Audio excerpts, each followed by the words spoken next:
შემოქმედმა სულითვისი შთამბერა, გამოცოცხლა თიხა ქმნული ძლიერ ხელით, სხვა რჯულისა არა მწამს და არც მჯერა, რადგან სულით მე ვარ მართლმადიდებელი.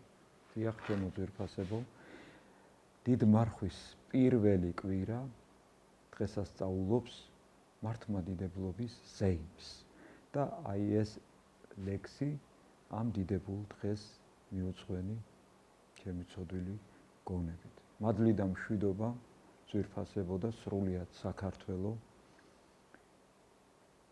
არ დავარღვევ ტრადიციას და კიდევ დიდ მადლობას გადაგიხდით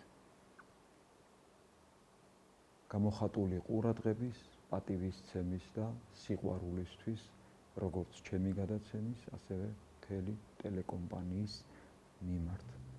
დაგლოცოთ და გაგახაროთ დედა ღვთისმშობელმა და ჩვენ დაპირებისამებრ ვაგრძელებთ ქრისტეშობის მსახურებაზე წაკითხული მეორე სახარების განმარტებას. შეგახსენებთ, რომ განმარტების ავტორი გახლავთ წმინდა ნიკოლოზ სერბი ველიმიროვიჩი, ხოლო თარგმანი კი ჩემი.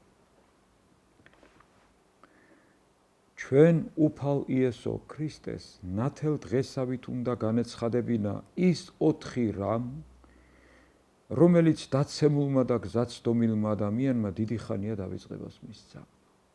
სახელდობრ კი ძეობრივი თავმდაბლობით ღვთისადმი კაცის მორჩილება. ღვთის მამობრივი სიყვარული კაცის მიმართ. ადამიანის მეფური თავისუფლების დაკარგვა და საბოლოოდ ღვთაებრივი და ხელმწიფებრივი ძალა. უფალმა ჩვენმა იესო ქრისტემ ძეობრივი თავმდაბლობით მორჩილება უკვე აჩვენა იმით, რომ ხორციელი ადამიანის სახით შობა გადაწყვიტა.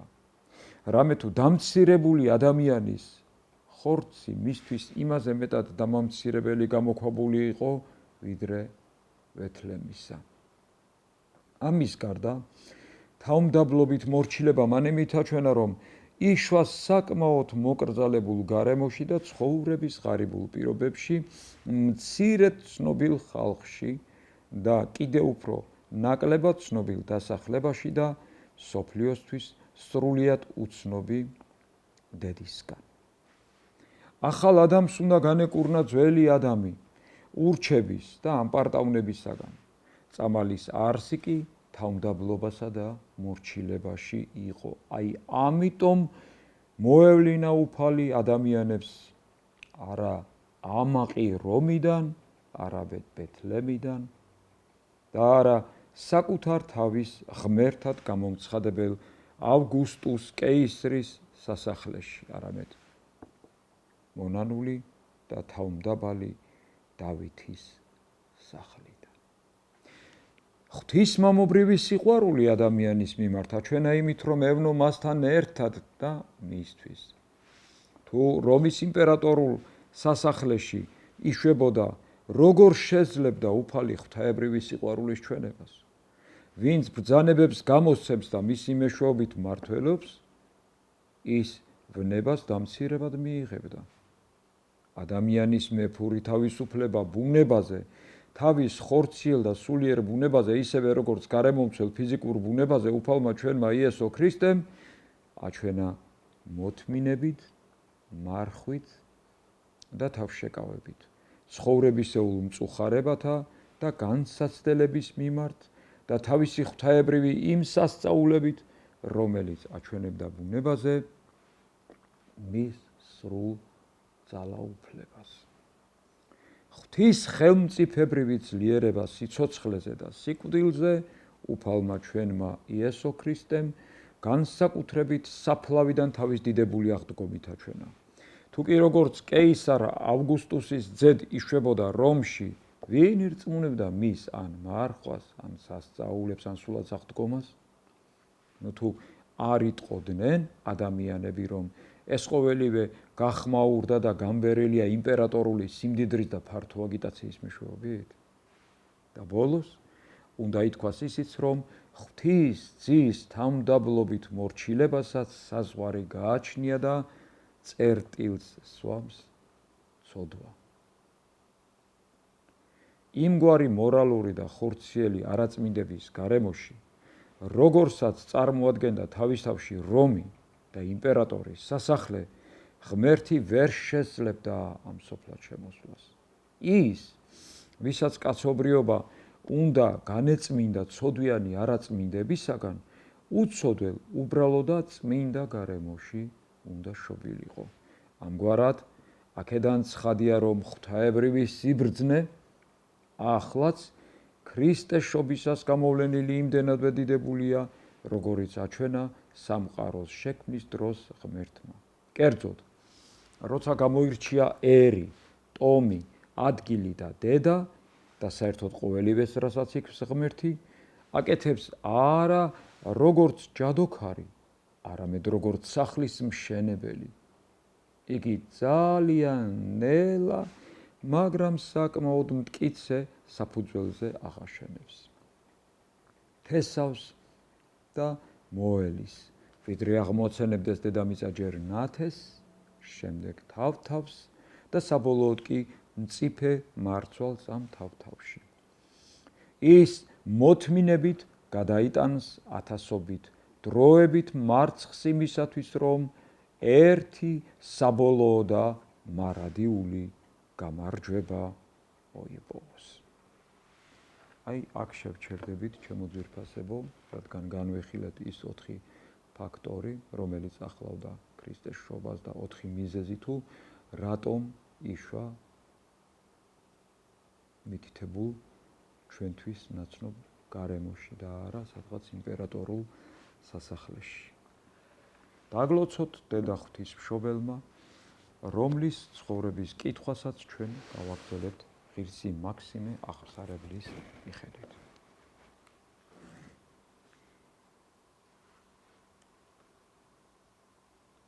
მე-40 დღეს ყრმა იესო უფლის წინაშე წარსადგენად იერუსალიმში აიყვანეს, როგორც ამას მოსეს რჯული მოითხოვდა.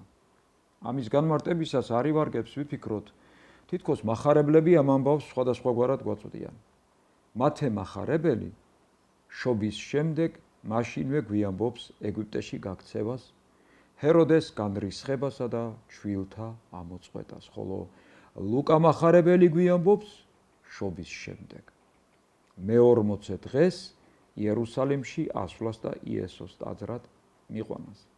იცოდე, რომ მათემ გვერდი აუარა წინა დაცვეთას, იერუსალიმში აყვანას და მის მირქმას სვიმეონის მიერ. ასევე იმ ხანად აღსრულებულ სხვა საქმეებს. მან აღწერა ის, თუ რა მოხდა კარგახნის, სულ ცოტა 2 წლის შემდეგ ან ცოტა ადრეც. ანგელოზის იოსებთან გამოცხადება, ეგვიპტეში გაქცევა და იქიდან დაბრუნება.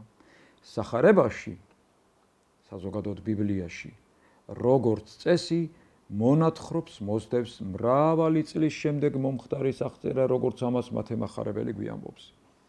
იოსებმა გამოცხადებით მიიღო ბრძანება და ნაზარეთში დამკვიდრდა, რათა აღსრულდესო წინასწარმეტყველის მიერ თქმული. ნაზარეველი ეწოდოს. რის შემდეგაც მყისვე დასძინა. იმ დროს მოვიდა იოანე ნათლისმცემელი, რომელიც ურიასტანის უდაბნოში ქადაგებდა, რაც 30 წლის შემდეგ მოხდა, მაგრამ მან ეს ცნობა შობის ამბავს მოაყოლა. სწორედ ასევე უფლის შობის, მოგბთა მოსვლის, უფლის თაყვანისცემის და მათი უკან დაბრუნების შემდეგ მათემ მყისვე დაურთო იოსების, უფლისა და წმინდა ქალწულის ღვთისმშობლის ეგვიპტეში გაქცევა. შემდეგ აღწერა ჩვილთა ამოწყვეტა და მას შემდეგ მომხდარი. ლუკამ კი სულიწმინდის მადლით შობის შემდეგ ის აღწერა, რაც მათესთან არ არის მოთხრობილი.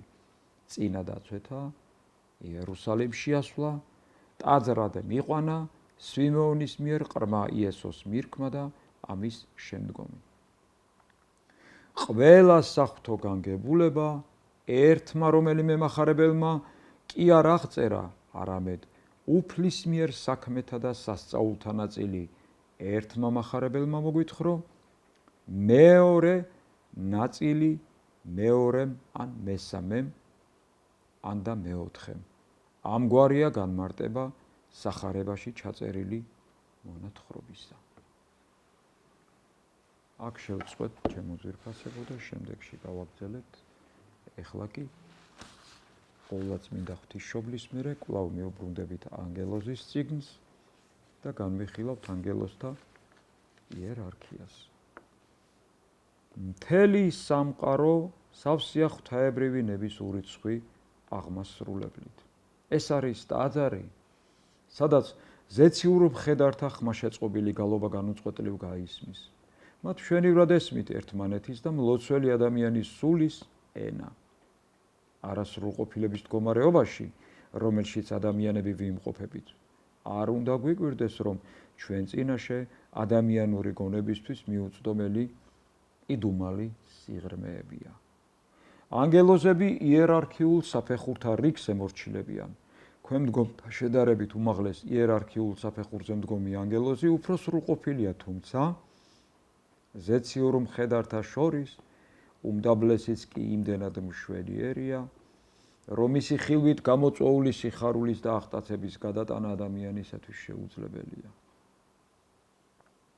გონებით უმდაბლესი ანგელოზიდან უმაღლესისკენ, სრულყოფილებიდან მეტი სრულყოფილებისკენ, უმეტესი სიწმინდისა და ბრწყინვალებისკენ სვლისას ქერუბიმებამდე და სერაფიმებამდე ვაღწევთ. მათზე მაღლა ღმერთი და ღვთისმშობელია. ამ სიმაღლიდან კაცთა მოდგმა მიწის მტრად მოჩანს, თუმცა უფალი თავისი უსაზღვრო სიყვარულით გწყალობს. ყოვლადწმინდა ღვთისმშობელი ლოცავს ადამიანებს, ანგელოზები მათ ძმებს უწოდებენ. უგონო კაცნი კი შეურაცხყოფენ ღმერთს და მის რჩეულს. სიმართლე რო გითხრათ ძვირფასებო, მეც მithქვავს ხშირად, რომ როცა ადამიანი ასეთი ლამაზია და ასეთი მშვენიერია, ანგელოზი როგორღა იქნება.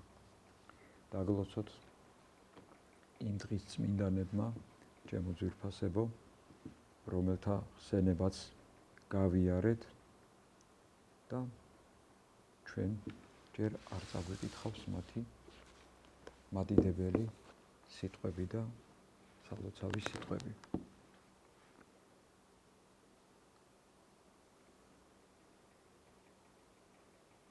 გვანიჭებდეს კრძალვით რიდით ქრისტეს მხსნელი ჯვარცმის ხსოვნას, გვაფხიზლებდეს საღვთო ქალაქს სამსჭვალთ ჯვარის მადლიც პოვნაც. აქ საუბარია ძვირფასებო წმინდა ელენე დედოფალზე, რომელმაც იერუსალიმში აღმოაჩინა სამსჭვალებიც და ჯვარიც ქრისტეს. ნუ ვიძიებთ ვინ რას ცოდა, ამბებს იმ მთის და ამ მთისას, შეგვეწიოს ცრემლით ლოცვა, ქალწულ მოწამე რაისას. ამ წმინდას ჩემო ძვირფასებო მეორენაირად ირიადაც ეწოდება. მარხვის სწორად დაცვისათვის დაგლოცონ ღვთივსულიანმა, სათნო ყოფათ მაღლისათვის პავლემ და იულიანამ. ეს გახლავთ ჩემო ძმებო და დებო, ქრისტესთვის შეწირული წმინდა და-ძმა, რომელიც იხსენიებოდა 17 მარტს. ახლა კი ერთი ასეთი ფიქრობ ძალიან საინტერესო და ძალიან პრობლემატური საკითხი მინდა განვიხილოთ თქვენთან ერთად ასეთი სათაურით. ცხოვრების ჭეშმარიტი ფასეულობები. ამ სტატიას ძვირფასებო ქვია 1000 ბურთულა. რა საინტერესოა. მაშ დავუგდოთ ყური, რას გვიყვება ეს ამბავი. რამოდენიმე კვირის წინ მე მოვიმზადე ჩემთვის ყავა, ავიღე დილის გაზეთი და დავჯექი რადიო მიმღების მოსასმენად. ვატრიალებდი სახელურს აქეთ-იქით, სხვადასხვა არხებისკენ, იქამდე, სანამ მოულოდნელად ჩემი ყურადღება ერთი მოხუცის ხავერდოვანმა ხმამ არ მიიპყრო. რაღაცას საუბრობდა 1000 ბურთულის შესახებ. რა თქმა უნდა, დავინტერესდი. აუწიე ხმა, გადავწექი საბარძელის საზურგეზე და სმენად ვიქეცი. ძალიან კარგი, ამბობდა მოხუცი. მე შემიძლია თქვენ გეკამათოთ, რომ ძალიან დაკავებული ხართ სამსახურში. გუშინ, დღეს, ხვალ. მართალია თქვენი ძალიან დიდ თანხას გიხდიან და გიხადონ დიდი თანხა, მაგრამ თქვენ ვერ ხვდებით, რომ ამ თანხით ისინი თქვენ სიცოცხლეს ყიდულობენ. აბა დაფიქრდით, თქვენ ამ დროს საკუთარ ძვირფას და ახლობელ ადამიანებთან ხომ არ ატარებთ? და ვერასოდეს ვერ დავიჯერებ, რომ თქვენ იმ დროს გჭირდებოდეთ მუშაობა ბოლოს და ბოლოს. კი ბატონო, მუშაობთ, რათა დაიკმაყოფილოთ თქვენი მოთხოვნილებები, მაგრამ იცოდეთ, რომ ეს არის ჩაკეტილი წრე, რაც უფრო მეტია ფული, მით უფრო მეტი და მეტი გჭირდებათ, რომ იმუშაოთ, რათა უფრო მეტი გამოიმუშაოთ. არადა საჭიროა ერთ მომენტში დაფიქრდე და კითხო საკუთარ თავს. მუთო სინამდვილეში ასე ძალიან მჭირდება მე კიდევ ერთი ზედამოსაცმელი ან და მანქანა და ამისთვის თქვენ გამოდის რომ მზად ხართ გამოტოვოთ თქვენი ასულის პირველი საცეკვაო წარმოდგენა და ან თქვენი ძის სპორტული შეჯიბრების დღე. ამიტომ ნება მომეცით მე თქვენ მოგითხროთ ერთი რამ, რაც მე რეალურად შემეწია იმაში, რომ დავიცვა და მახსოვდეს ის, რაც თავარია ჩემს ცხოვრებაში.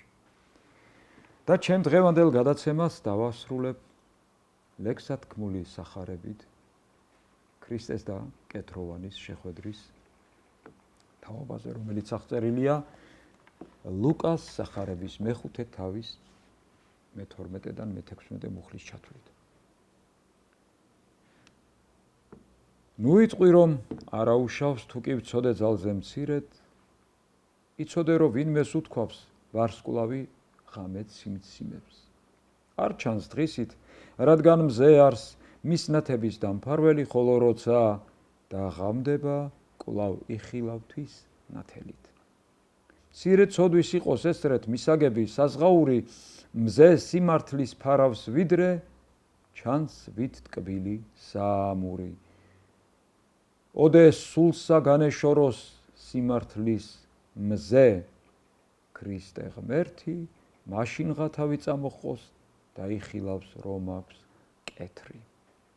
მომცემელმა 10 მცნების, ნეტარება 9 ასწავა, ფლობით საკუთარი ნების ხსნასულისა მოასწავა, რომ ირჩიონ გზასა უფლო, ვერეუფლოთ მტრისა მახე, არ დანებდნენ ცრუს საწუთროს, ვინცა მსგავსი გადალახეს. ოდეს მთიდან ჩამოვიდა, განერიდა ხმაურს, დიდ ბრბოს,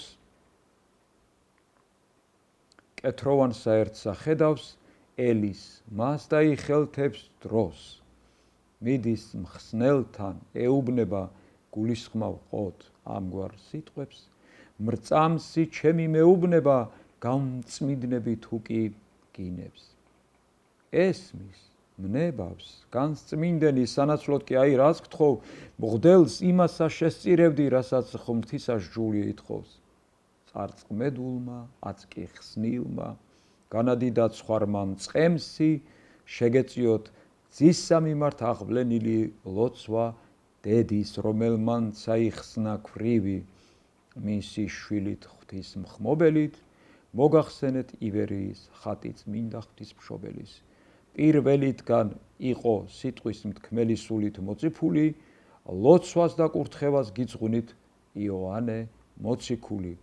არასოდეს განვეშორნეთ ჯვარსა, მტერნი მიმოდაჰყვნეს, ოჯახები დაგველოცნეს, მშვიდობა იყოსა 100 წელს.